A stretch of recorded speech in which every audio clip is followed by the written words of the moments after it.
What's up, you guys? Welcome back. Thanks for joining me here today. I hope you're having a great April so far. And if you're not having a great April so far, that's okay. We still have time because April gives us some of the most exciting horror movie releases of 2023. I'm talking Evil Dead Rise, Beau's Afraid, another exorcism movie that we didn't ask for, but are we getting it? You betcha. I feel like April is the month that we have all been waiting for, and while it's finally here, we finally get to see the movies that we've been waiting years to see. It's a little bit scary, a little bit exciting, because will they live up to the hype? I guess we'll find out. But in this video, we're going to be talking about all of the brand new horror releases, whether that be in theaters, on streaming, of April of 2023, so let's jump right in, shall we? The list that I've made goes in order of release dates, so the first one will be releasing the soonest, the last one will be releasing closer to the end of April. But before we jump in, if you're new here, my name is Jess, and I like to talk about anything and everything horror related, so if you like this video, I would really appreciate it if you just give it a thumbs up or click that subscribe button if you want to join us next time. And with that out of the way, let's talk about every brand new horror release we will see in the month of April. Up first is horror action thriller You're Killing Me. You're Killing Me follows Eden, who goes to a coveted heaven and hell party, hoping to get a letter of recommendation to an elite university from the wealthy parents of her classmate, but the party quickly turns into a fight for her life. To be honest, I really haven't heard much buzz about this movie at all, but as soon as I saw it be described as house party slasher, done deal. I'm sitting, I'm watching it. You're Killing Me is directed by Beth Hanna and Jaron Lauder and stars McKaylee Miller,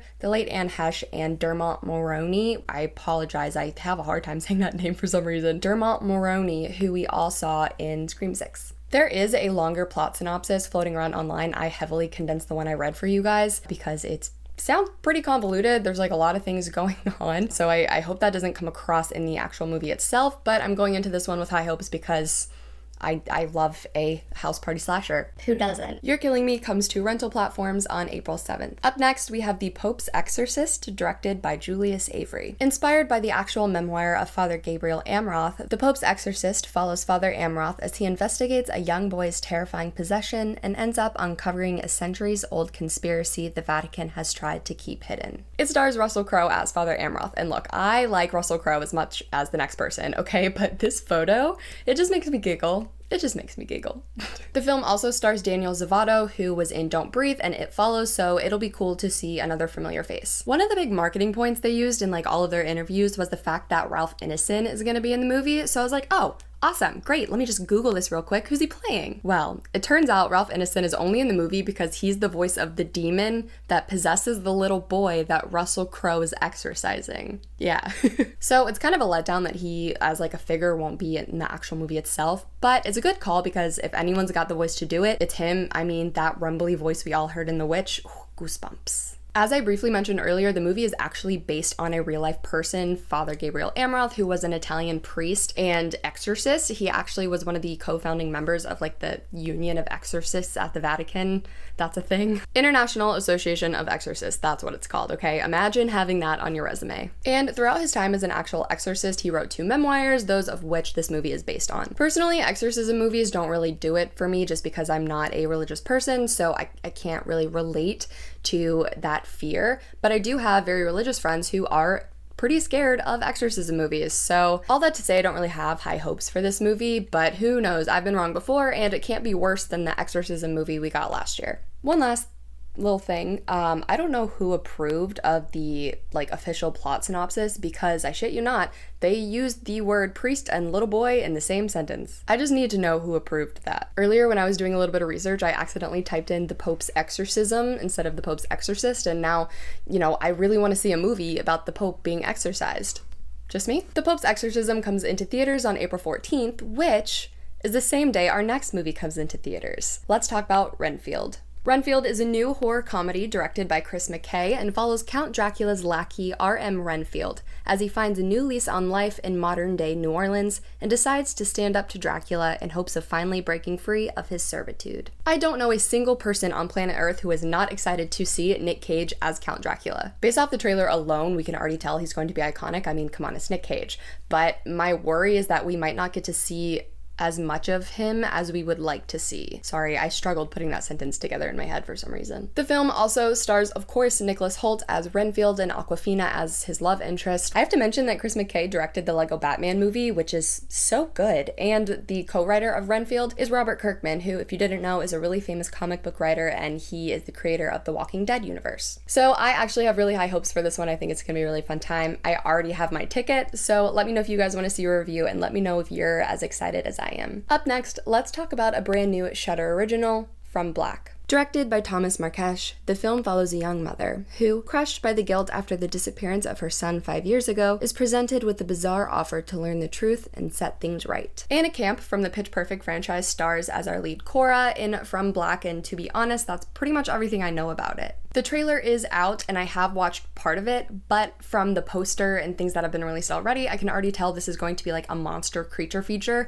and I don't want that ruined for me or for you guys in any way. If I love one thing on this earth, in this world, in the universe, okay, it is a good monster reveal, and I'm not having that ruined by anyone. From Black comes to Shudder on April 14th, and you bet your ass I'm going to be sat on that couch watching. Up next is a movie that I legitimately thought was a joke, but no, joke's on me, because Dead Hot Season of the Witch comes to Tubi on April 14th. Can someone explain why every movie on the face of planet Earth is coming out on April 14th? There's not enough time in a day for me to watch all of these. Dead Hot Season of the Witch is an unscripted film project that follows Vanessa Hudgens, yes, that Vanessa Hudgens, journey in Salem, Massachusetts, along with her best friend, musician Gigi McGree, as they set out to learn about witchcraft, ghost hunting, and connecting with the spirit world. I'm not sure what classifies this as a movie and not a documentary, since it is unscripted, so I'm anxious to see what that's about. But I want to read you some of the descriptions that have come out about this, because I just think it's really funny. So the first one that I read says, the film is said to be an intimate journey into the supernatural realm,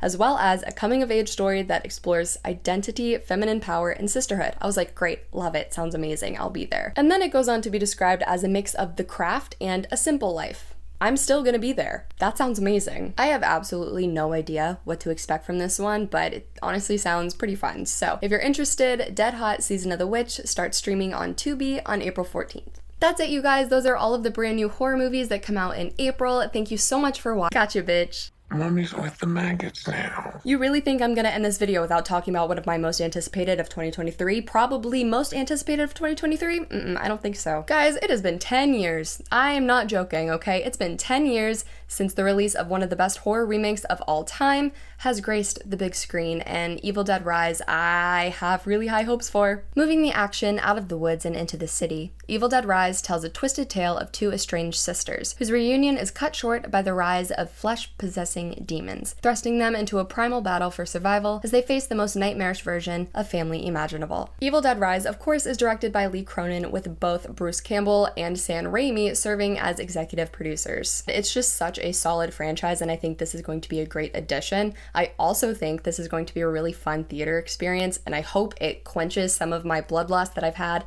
ever since watching Evil Dead 2013. I mean, is it an Evil Dead movie if it doesn't have thousands of gallons of fake blood at this point? No. I'm not going to go more into this one because I'm going to do a full review for you guys, but I have been stalking my theater's website for tickets. So Alamo Drafthouse, if you're watching this, what are you doing? Stop fucking around. Give me the tickets. Up next is another one of my most anticipated movies of 2023, and it also comes out on April 21st. Of course, we're talking about Beau is Afraid. Ari Aster's highly anticipated follow-up to Hereditary and Midsommar looks about as weird and as wonderful as we could expect. The film stars Joaquin Phoenix as Beau, an anxiety-ridden man who embarks on a surreal odyssey home after his mother suddenly dies, confronting his greatest fears along the way. And if you needed any more reason to be excited about this movie, this is how Aster himself has been describing it, okay? A nightmare comedy? Sure, that makes sense. A Jewish Lord of the Rings, but Beau is just going to his mom's house.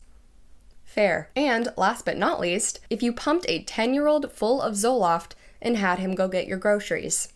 I'm in. We all know that Ari Aster is a master of dissecting family dynamics and relationships, and the fact that Joaquin Phoenix is starring in this movie says a lot because he is notoriously picky about the roles that he chooses. There's already whispers about them working together in the near future, and a little fun fact for you, Ari Aster has come out and said that his next movie is going to be a Western. I will absolutely be checking this one out when it comes into theaters on April 21st. April also brings us yet another adaptation of the classic H.G. Wells story, War of the Worlds, The Attack. War of the Worlds: The Attack follows 3 young astronomers tracking a meteorite that crashes into Earth, who discover they are at the epicenter of a Martian invasion. It sounds pretty self-explanatory and similar to the 2005 adaptation from Steven Spielberg that stars Tom Cruise, but if you ask me, I much prefer the adaptation from Scary Movie 4. The trailer itself actually looks pretty compelling, and the aliens look very similar to how they have in the other adaptations, but let's be honest, these things just look scary as fuck no matter what. This is directed by Junaid Saeed. I am so sorry if I'm saying that wrong. In what I think is his directorial debut, I couldn't find much info on that, but I did find his IMDb page, and he has a very impressive background in visual effects and worked on movies like Interstellar and Doctor Strange, so we'll see. I don't know if this is completely horror. It definitely seems like it leans heavy sci-fi, but I thought I'd throw it in there to give you guys a little bit more of a variety. War of the Worlds: The Attack comes into select theaters on April 21st, and then it's gonna head to streaming, but there's not any information on that I can find. So if you guys are interested in this movie, I would heavily recommend stalking it on Google and seeing what that whole situation is about. Up next is a film from New Zealand called The Tank. After mysteriously inheriting an abandoned coastal property, Ben and his family accidentally unleash an ancient, long-dormant creature that terrorized the entire region, including his own ancestors, for generations. The Tank is directed by Scott Walker, who also directed Frozen Ground in 2013. Yeah. But the reason I'm excited about this one is because not only is it being marketed as a creature feature, which we all know that I love, but they brought in Richard Taylor and his studios, Weta Workshops, to do the visual effects and creature design on this one. If you don't know why that's so cool, it's because Weta Workshop and Richard Taylor are very critically acclaimed. They did virtually every prop, prosthetic, weapon, costume for all of the Lord of the Rings movies, which they've won multiple awards for, so I'm really excited to see what they come up with in this one. I avoided watching the full trailer as soon as I started getting little hints that maybe we were going to see the whole monster in the trailer, which I don't want to see. So I'm excited for that reveal, and we'll definitely be checking this one out. The Tank begins its limited theater run on April 21st before coming to streaming platforms on April 25th. Up next, see, I told you guys we have a lot of new horror content this month, okay? Get excited. Psychological thriller and Hulu original, Clock tells the story of a woman who enrolls in a clinical trial to try and fix her seemingly broken biological clock after friends, family, and society pressures her to have children.